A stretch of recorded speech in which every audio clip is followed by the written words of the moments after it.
a question for whoever would like to answer. Looks like we've got several people in already, which is fantastic. Do you all have an idea of how many total people will be here today, and should we wait a little bit? Hi, John, this is Courtney. Krista and I are sitting in with Rachel, so you got 3 for 1 here, but no, I'm not sure. Let's give it maybe 2 more minutes, just see if anybody else hops on, then we can get started. Sure, sounds good.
Okay, I think we can go ahead and get started, John. All right, sounds good. Well, thanks everybody for letting me interrupt your lunch hour. I think it's lunchtime your time. My name is John Lucas, and I'm the owner of Management Essentials. We are a company that does a number of things, but one of the things that we help companies with is using the E3 tool for hiring-based decisions, which is also a tool we'll get into a little bit.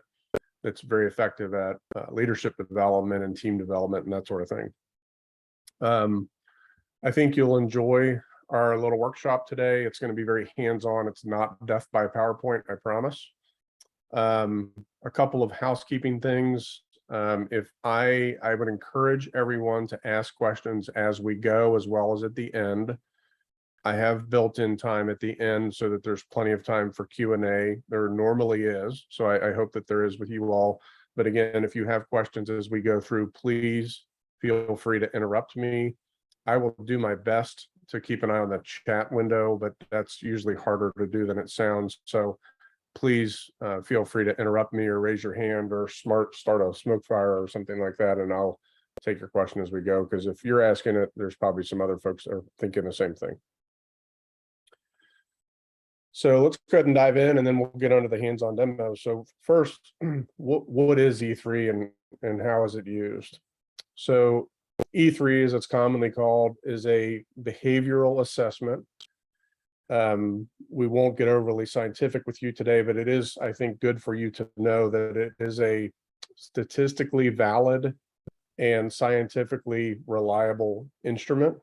It has been founded in the science behind it is called the adjective checklist that I have up on screen here, which was actually formed back in 1952.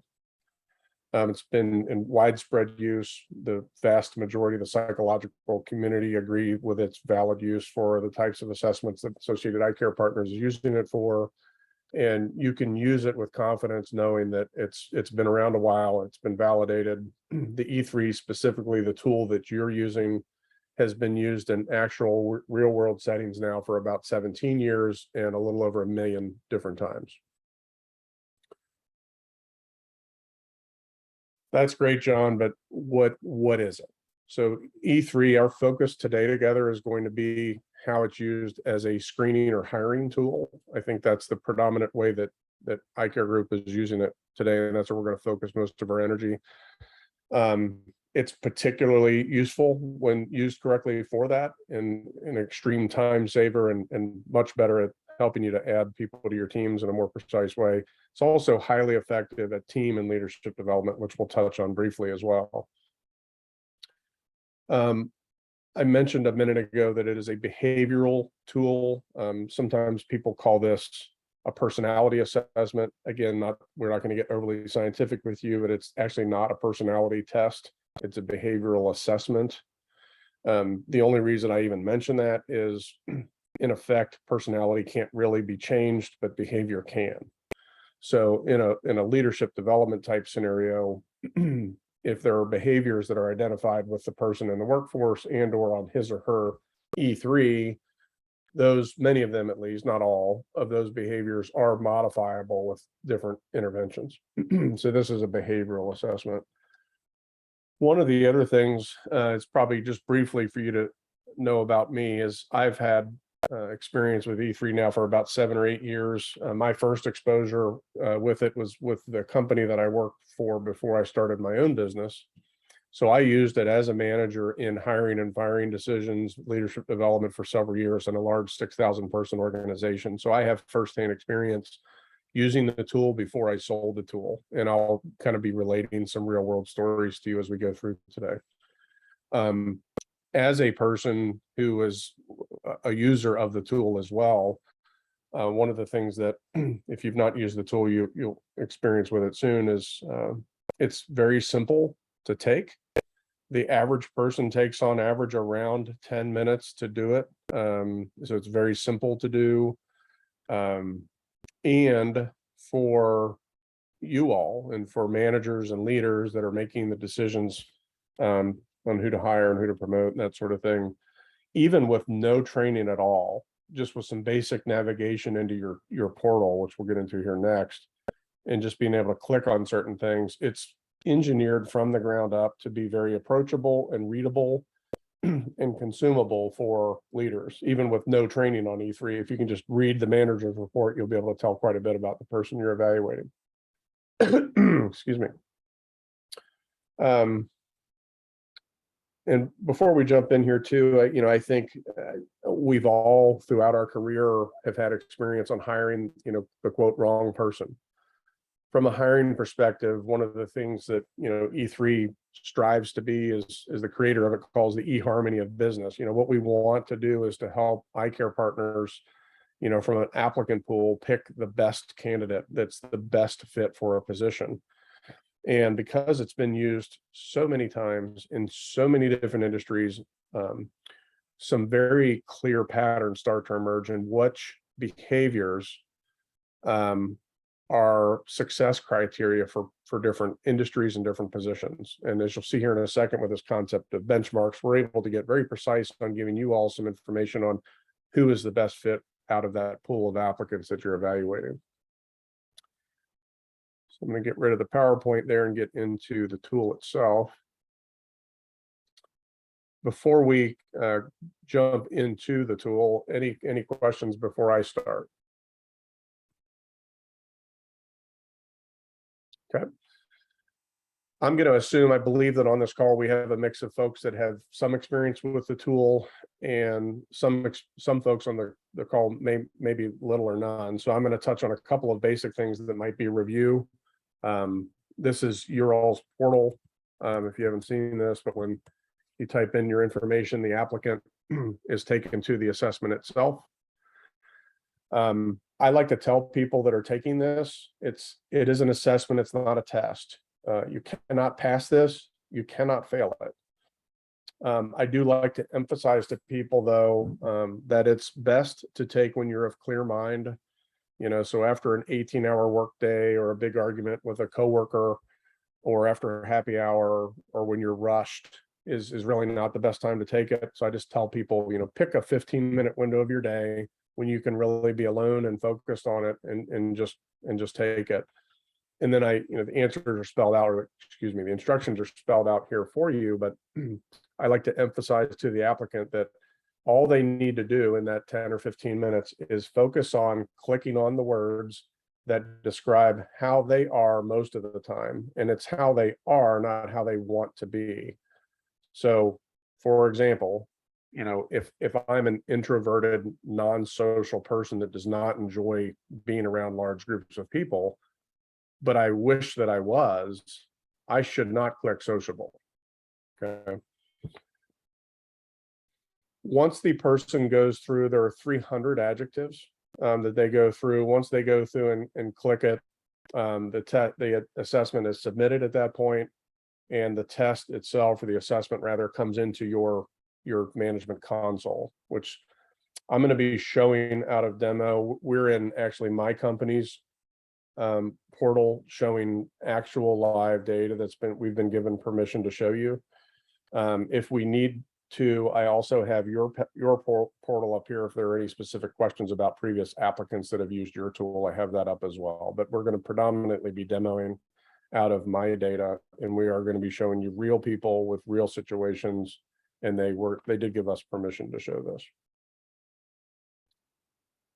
So what you'll see when you go into your console are these list of reports. Some of these are relevant for you, some of them likely are not relevant for you. There are also some reports, and we'll get into this in more detail. I'll show you these here in a few minutes, but there's a couple that are actually, hopefully you're not using them because they're crafted against some different sets of data, which will make more sense in a bit. But I'm going to walk you through what I have found to be, and what our other clients have found to be, the most useful reports for you right now. So in this example, the first person that we're going to pull up is going to be, her name is Shelly Higgins. Just some basic housekeeping things. If you have a whole bunch of tests in your portal, I noticed you guys have a few, over 400.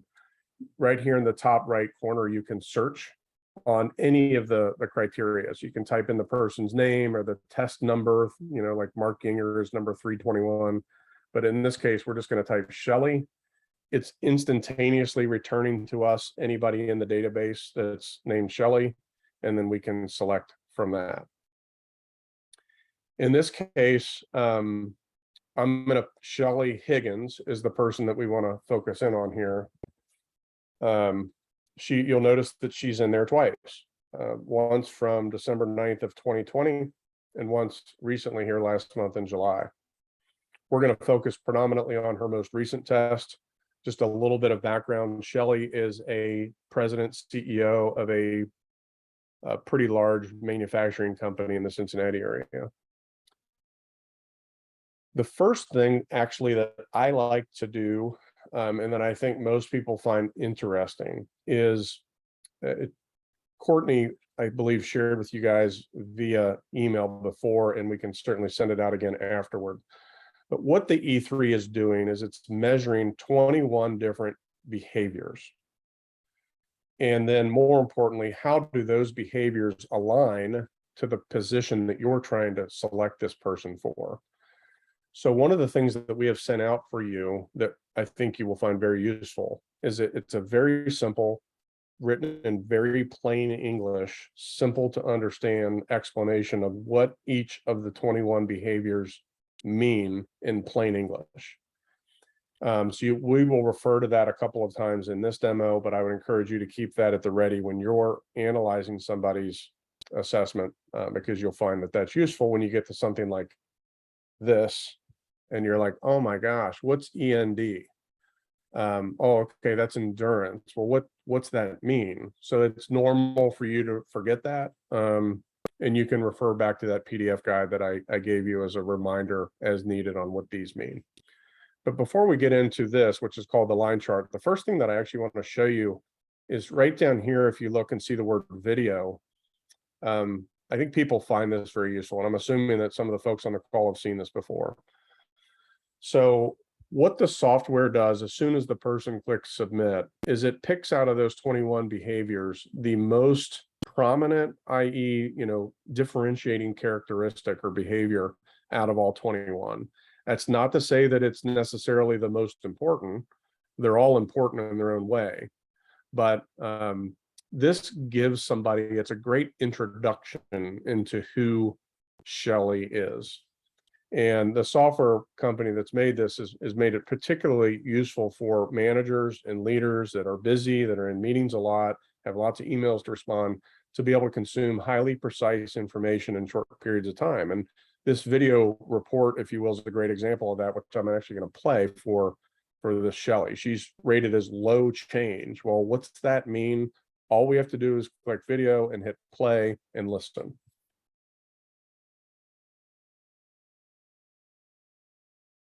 People who score low in change tend to be very methodical. They very much want to stay with the tried and true. And if they have a system that's working, they're going to stick with it. People who score low in change tend to stay with a company for a very long time and do not have much interest in either career changes, changing friends too often, or relationships in general. They're really about building depth and continuity, both at work and in their personal relationships. And you will actually find deeper in the tool for every one of the characteristics that the person's rated on. There's a nice little 30 to 40 second snippet video that explains, again, in video format, what that means. And then also, in addition to that 30-second definition of what low change means, everyone has what's called a growth area. And I'm out of interest in time, I'm actually not going to play this video. It's only a minute long, but I just do want you to know that in the same report, it's just down at the bottom, every video has a corresponding growth area. And all this is a reminder to the manager or to the person themselves on things that they might want to keep in mind with respect to this characteristic that they have. From there, what I normally do is go into the line chart, which is where most of our consumption of the data is. Now, at first, this might be a little scary looking, but let me break down some basics of this for you. Across the bottom, you see 2 and 3 letter identifiers of what each of the 21 different behaviors are. Some of them are pretty self-explanatory and some aren't. Again, you can refer back to the learning guide that I sent you, which will help guide you to that. But the software does a great job, even without that learning guide, of just by hovering your mouse over these things, it will tell you in plain English, it's usually no more than 2 to 3 sentences, what that means. So in this case, Shelley is very high in proactivity. Well, what's that mean? And I won't read this to you, but you can literally just kind of hover your mouse over each one of these and say, well, what's high order? What's that mean? And you can, in the span of honestly 30 to 60 seconds, look over the person's line chart and gain a pretty deep understanding of their behavioral profile. Couple of other things that are important for each of you on this call to understand. A great deal of effort has been made to obviously keep the tool statistically valid and scientifically reliable. But we also recognize that managers and leaders today aren't experts in statistics. They're not psychologists. So a great deal of effort's been made to present what is really actually some complex data in a consumable and easy to understand way. What do I mean by that? Well, one of the ways is by showing things as percentage. So again, back to Shelley, she's an 86% high proactivity. One of the things that you have to kind of approach E3 differently with is we have to get out of the college mindset that 86% is a B and it is pretty good. So therefore 86 must be better than a 46. That's not necessarily the case. Just because a number is higher or lower in E3 does not mean that it's better or worse. Another way of thinking about this that people find useful when I explain this is if you were to take all 340 million Americans here in the United States and they all took the E3 and you did what's called baselining, is a fancy word for kind of saying averaging it. What you would get is the average would be the 50th percentile. So imagine a line straight across the middle of this sheet here would be the average. So now that you understand that, when you see deviations from that average, high or low, what you're seeing is a characteristic of that person that is a little different than the average Joe citizen. That could be a good thing or it could be a bad thing, but it's different. And those are the behaviors that you want to pay attention to. It's for that reason that if you notice when you hover your mouse over one of the ratings in that mid-range, it doesn't even give you an explanation of it, because what we're kind of whispering in your ear a little bit is for this particular position that you're looking at, it probably doesn't matter a whole lot what a 63% in exhibition means. We do have material that you can read that explains that in more detail. We don't want you to be completely dismissive of that score, but the areas of focus that your eyes should be drawn to, again, are the highs and the lows, which do have the call outs and explanations for them. I'll pause here for just a second and see if there's any questions or if I'm going too fast. Okay. So that's the line chart. Next, this one should be particularly useful for you all.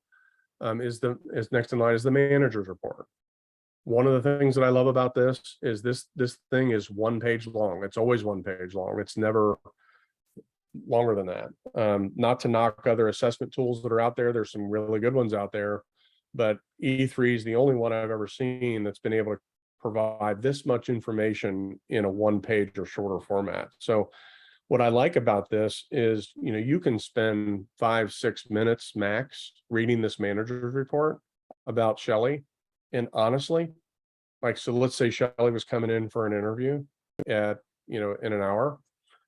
If I just spent 5 or 10 minutes reading over this, honestly, I would be very prepared for that interview. It would give me a very deep and accurate portrayal of what I can expect to see when Shelley sits down. I can tell you, after doing hundreds of job interviews using this tool, like it's scary accurate. All right.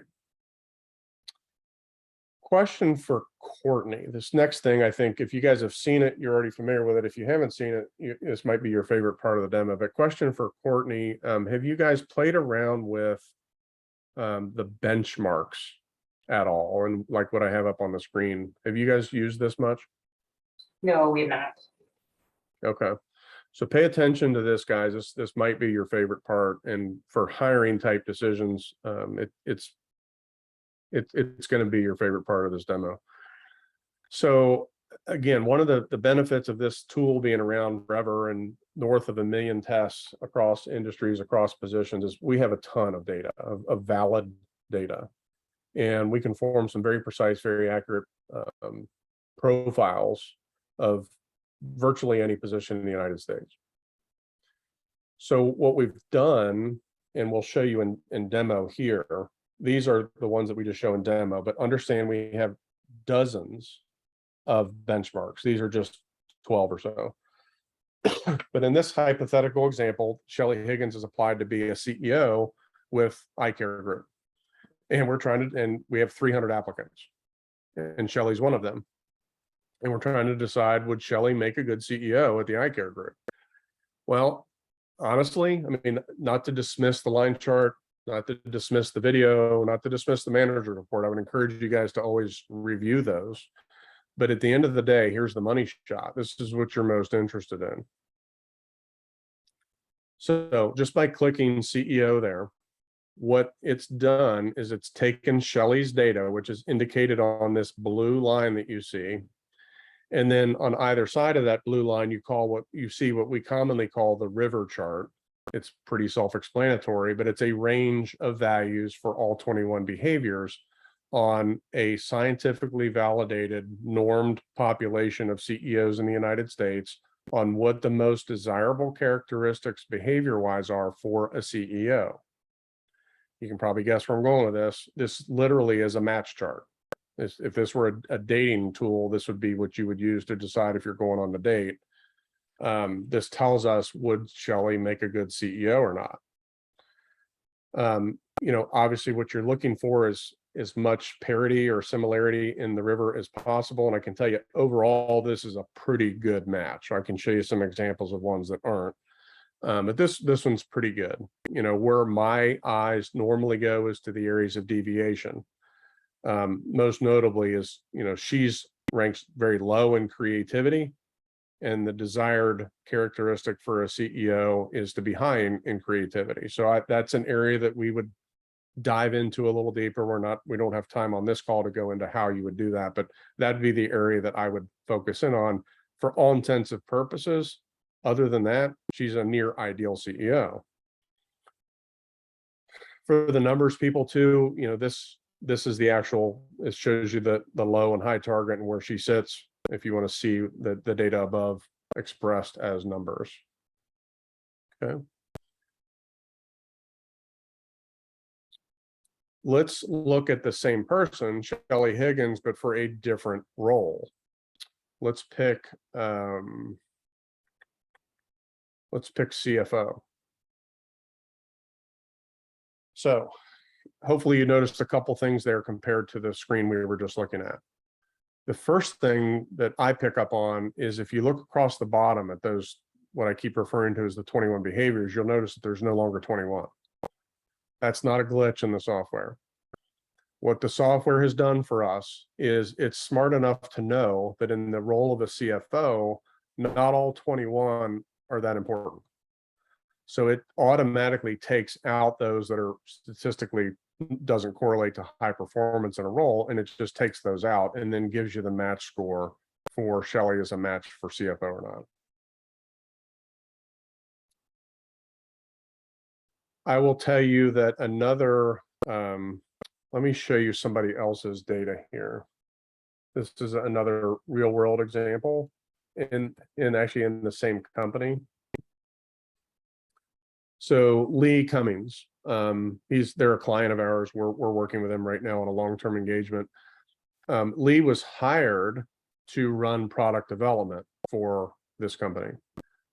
Long story, I won't bore you with the details, but we were interested in promoting Lee to, believe it or not, the VP of sales, being over product development, but also running sales for this team. So we wanted to know, like, we think he's going to make a good VP of sales, but are we sure? There you go. So that's a senior sales role benchmark. And this, along with our other observations and management of Lee, we did promote him into the role of VP of sales, and I can happily report that he's been quite successful in that role. But what I'm hoping that you're getting out of this so far, this concept of benchmark, is once your applicant at iCare Group has applied for this position, we can go in and create these benchmarks for the iCare Group. And I'm not intimately familiar with your different positions, so forgive me, but imagine this being a menu of the positions that exist at iCare Group, and you all just sit back and click on, well, would she make a good fit here? Would he make a good fit there? And it's just a very effective time savings tool on whether or not that person's going to work out for you or not. Now, I like to say at this point, I like to remind people the intention of E3 is never to be a decision tool for you. It's not a yes, no.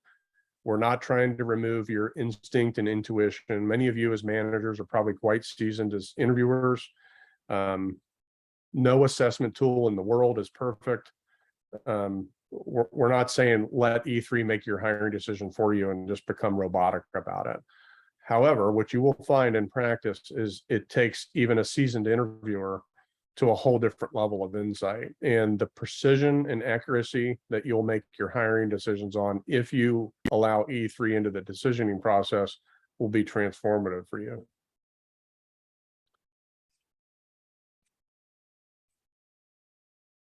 let's talk about, so the group and Courtney should give some thought on, does it make sense for us to have some profiles created for you guys? That would probably be a big time saver for you all.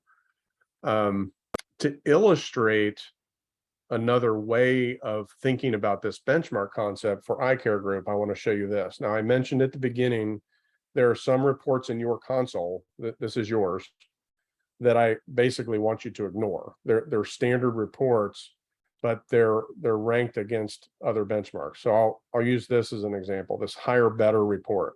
Boom. So this is a great report, and I'll explain more here in a second, but I want you to ignore it, and here's why. What this is doing is we put this in there just for you to see. This particular score, the score of 1, what it's doing is actually giving a ranking on whether or not Nicole Elder will be good in this role. Like literally from a 7 is a near certainty to a -7 is do not hire her, probably don't even want to interview her. But this benchmark for in your portal is against like a general manager type position. It's a fairly general type position. So when we create a custom benchmark for you, and then you guys go in and create and click on your higher better report, it will be against your data, your benchmark, so that when you see this numerical rating, it's custom tailored for eye care group. Any questions yet? All right, let me show you a couple of other things that I think you will find useful. The focus of this call is on pre-employment hiring. So this next thing I think you will find useful, and it might be an example of something that you're not using today. So let's say that you're down to 3 people that are finalists for a position that you're hiring for. Let's say it's, I'm just going to pick 3 random ones here. You can go in just as I just did there. If you were looking next to each name, there's a little box. And when you click on it, it shades. That's its way of checking that box. So you just go in and check the box for the 1, 2, 3, 10 that you want to compare. And then go to the very bottom of the page and click compare. And what it does is it's like a line chart times 3. So this is a pretty clever tool where you can see 3 or more people or 2 or more people, how they compare against each other. I will tell you, even though you can put, I think, up to 10 of these in there, if you put 10 people in there, it ends up making your eyes go fuzzy. So I usually don't do more than 3 or 4. But let me show you something that you may find interesting. This gets a little bit more into the leadership development arena, but I think you'll understand my point here. So Shelley and Jeff Higgins, they're husband and wife, and they co-own this business in the real world. Here they are together. The thing that I want to draw your attention to is that with a couple of differences, they are very similar in some key areas. For example, and the one that I'm going to focus on is dominance, which is pretty self-explanatory. You can see that they're both dominant. To put that in layman's terms, that's like 2 alpha males or 2 alpha females. What normally happens if you put 2 alpha leaders together in the same room and tell them run this company? Not always, but a lot of times there's some friction. And I will just tell you, and again, we're saying all of this with the client's permission. They would, if they were on this call right now, they would agree with this. This husband and wife team, it's a successful business and they have a successful marriage. However, because of some of their shared characteristics being so similar, that does create some headwind in the business. So the point in sharing this with you is that in certain instances in a team setting, you want similar behaviors. And in some instances, it's advantageous to have them be different. There's a reason why on a football team or a baseball team, there's a whole different set of mindset and characteristics for the center fielder than there is the pitcher. And that helps the overall team performance. Okay, one other report I do want to touch on that may be very useful for you is, let's say that you've got Jeff Higgins coming in for an interview. You've got him scheduled in 1 hour. I've kind of ran through the line chart with you, the manager's report, the benchmarks. You can use this if you want. The software will literally script based on Jeff's profile, will script suggested interview questions, but it's smart enough to it's tailored for Jeff and his profile. So it's only picking out those areas that the software is kind of in your ear saying, these are some areas that are either good or bad that you probably want to explore further in your interview. Now, myself, I have a lot of training and interviewing techniques, so I don't really need the software to give me what questions to ask. I like asking the questions myself, but I still will refer to these, because invariably out of these 6 or 8 bullet points for each section, there's usually is a couple of really good ones, and it's literally scripted questions. So maybe if there's a junior manager on the team that's not a seasoned interviewer, that hasn't done hundreds of interviews yet, this might be a good report to spend 5 or 10 minutes on before the interview and before they come in, because you might get a couple of nuggets out of here, some good questions to ask to drill into some of Jeff's behavior.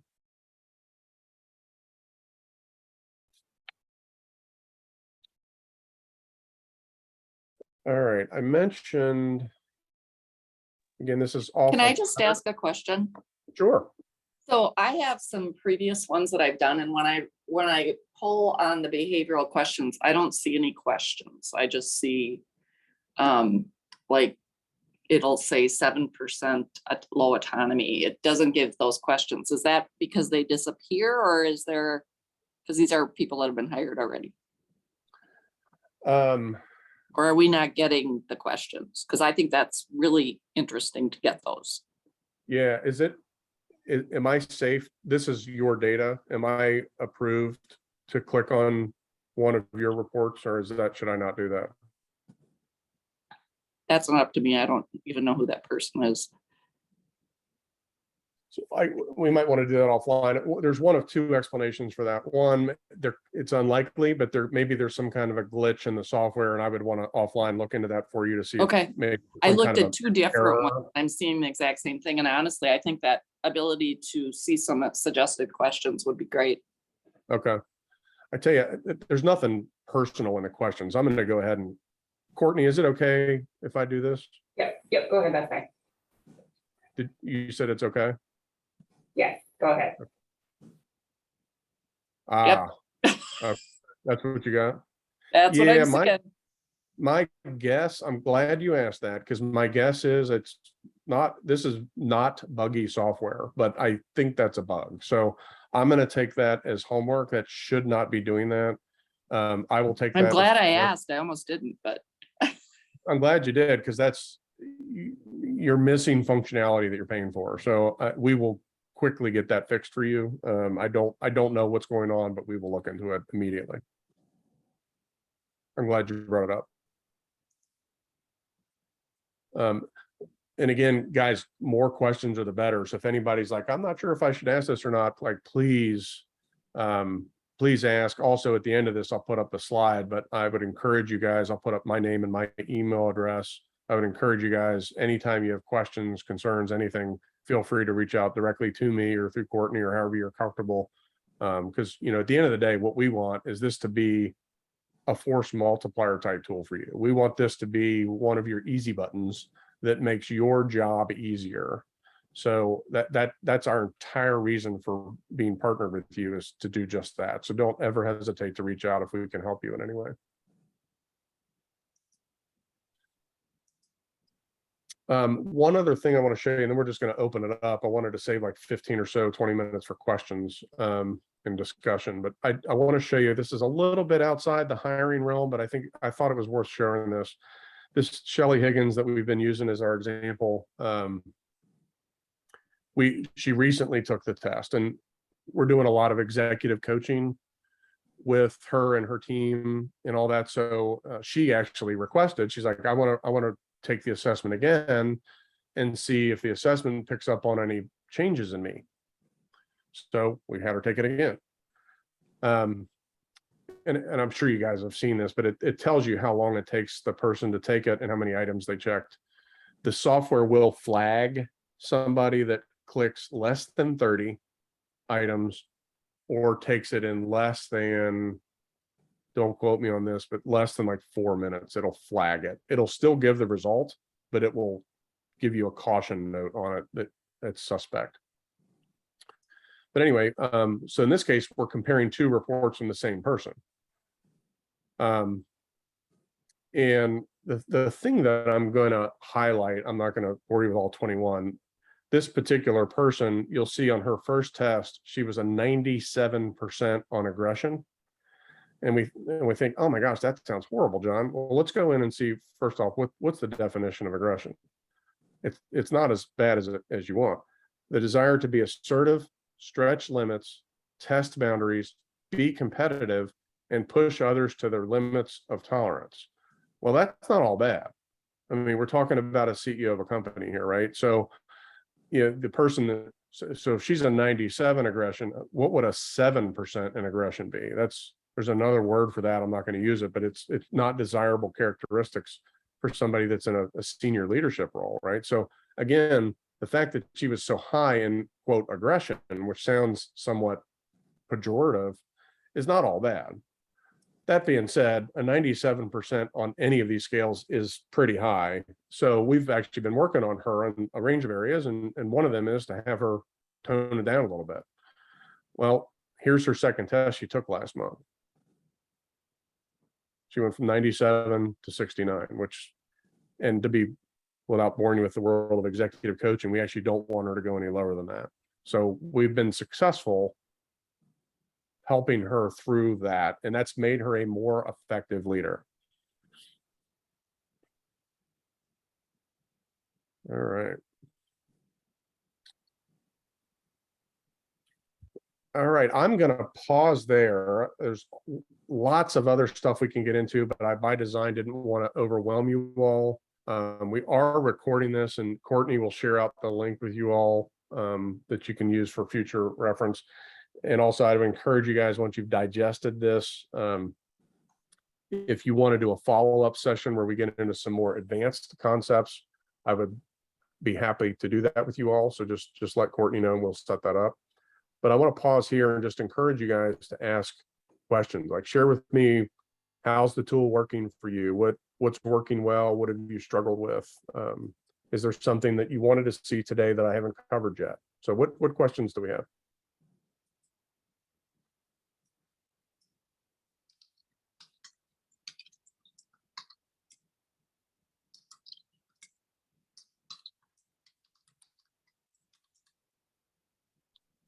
Let me ask you guys a question. On a typical position, of course, the economy is weird right now, but do you tend to get a lot of applicants for a single position? Or are you having to sift through lots of resumes, or what's that like for you right now? No, we don't get a ton for each position. So yeah, I would say it's pretty rare that a hiring manager has the luxury of kind of comparing their final 2 or 3. It's more, do you like this candidate or not? And if not, then you wait for an additional candidate. Some positions, more entry level, will get a bunch of candidates at once. But yeah, no, we haven't been seeing that volume of applicants for quite some time now. Gotcha. I'm curious what the group thinks on this concept of the benchmarking that we introduced on this call. Like, is that of interest? Do you see value in that? Is there interest in pursuing that further?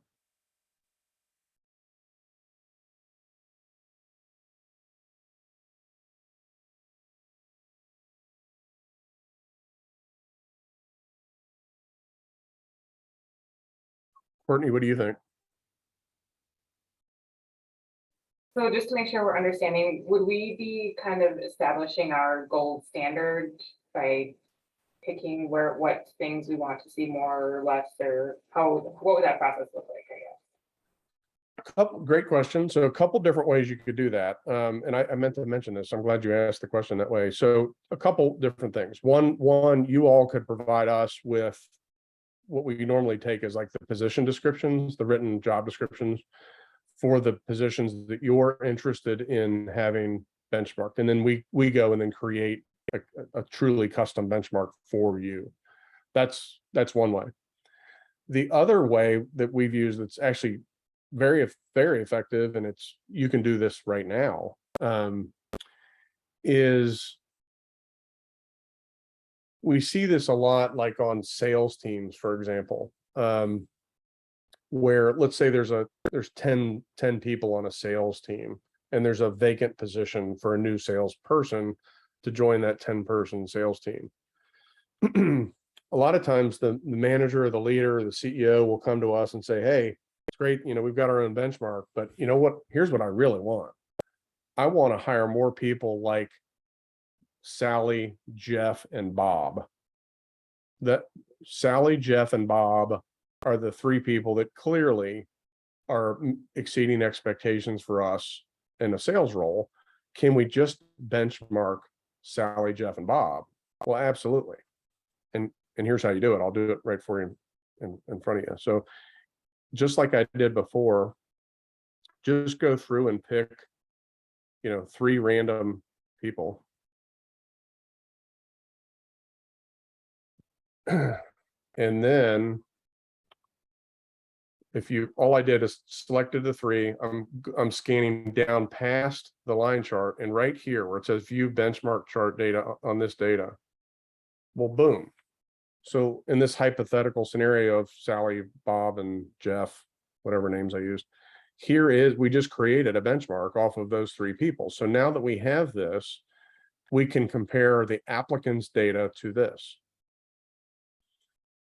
Used in the same way I just showed you, this is a way that companies also measure and protect culture. Culture is a topic in and of itself, but we could easily benchmark the culture of the entire associated eye care group in the same way that I just showed. And let's just pretend that this was the culture of eye care group. And then this guy named John Lucas applies for a position there, and his blue line is way outside of the characteristic culture chart of eye care group. Well, you probably wouldn't hire John. If you want to interview him, go ahead, but I can tell you with a pretty high degree of certainty, he's probably not be a great cultural fit for the eye care group if he deviates from this chart. So to answer your question again, Courtney, there's 2 ways. One, you can give us job descriptions and we can get the numerical data and get your own, so imagine that you would end up with something like a report like this, but these would be your positions. And then the other way is we can have folks that are already there take it, and we can benchmark against that. Does that answer your question, Courtney?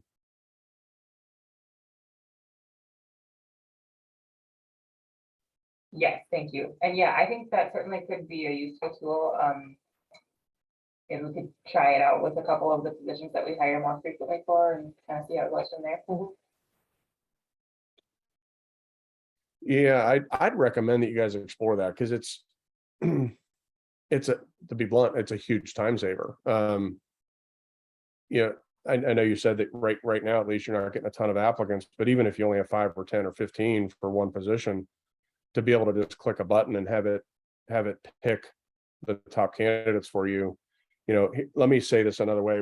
There's a large restaurant chain in the Chicago area that uses this.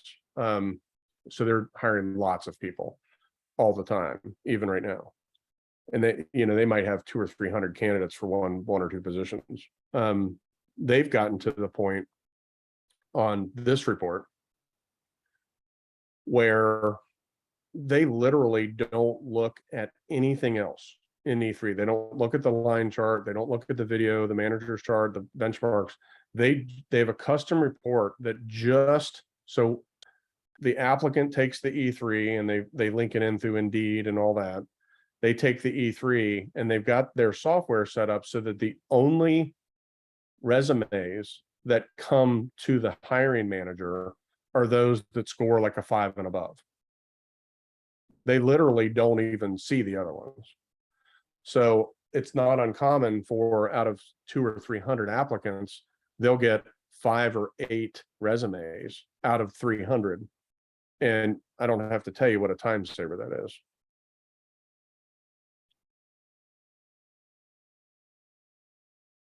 So yeah, we can talk offline, Courtney, about that if you guys want to explore that. Any other questions? Is there anything that you guys wanted to see today that I didn't cover?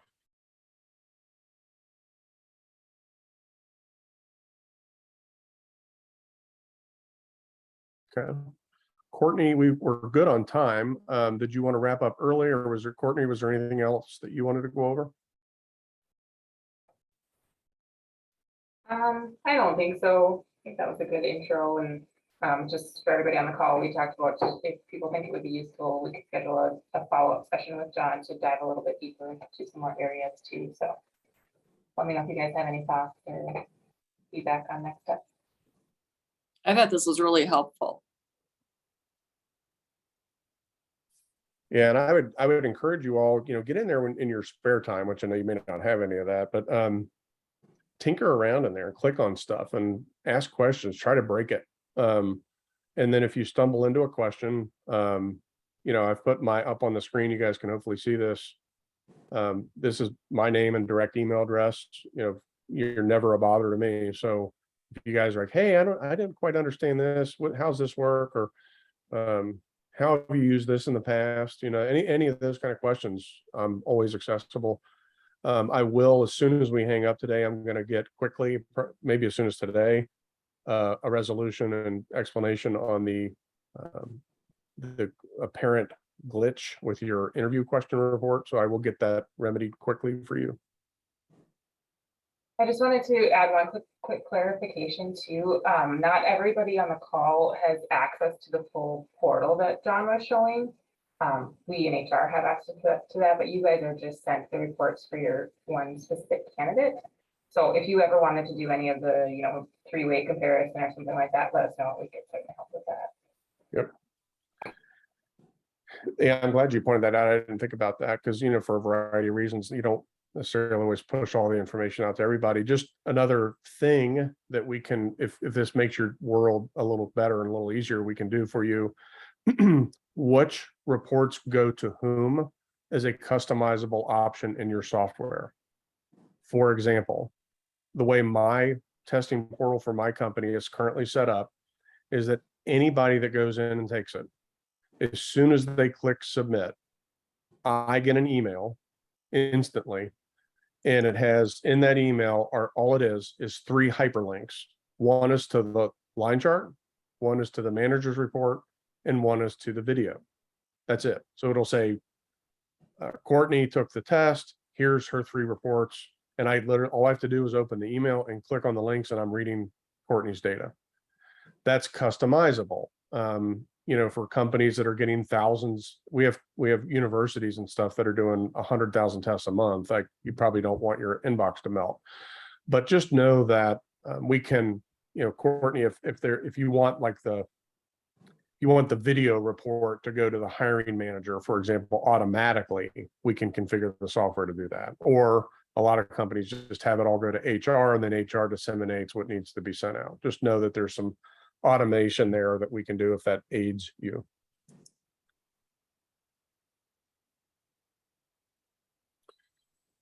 All right. Well, I really appreciate everybody's time. Write down my email address there. If I can be of service to you, please reach out. I will report back through Courtney resolution on the interview report, and then just let me know if I can be of help to you guys.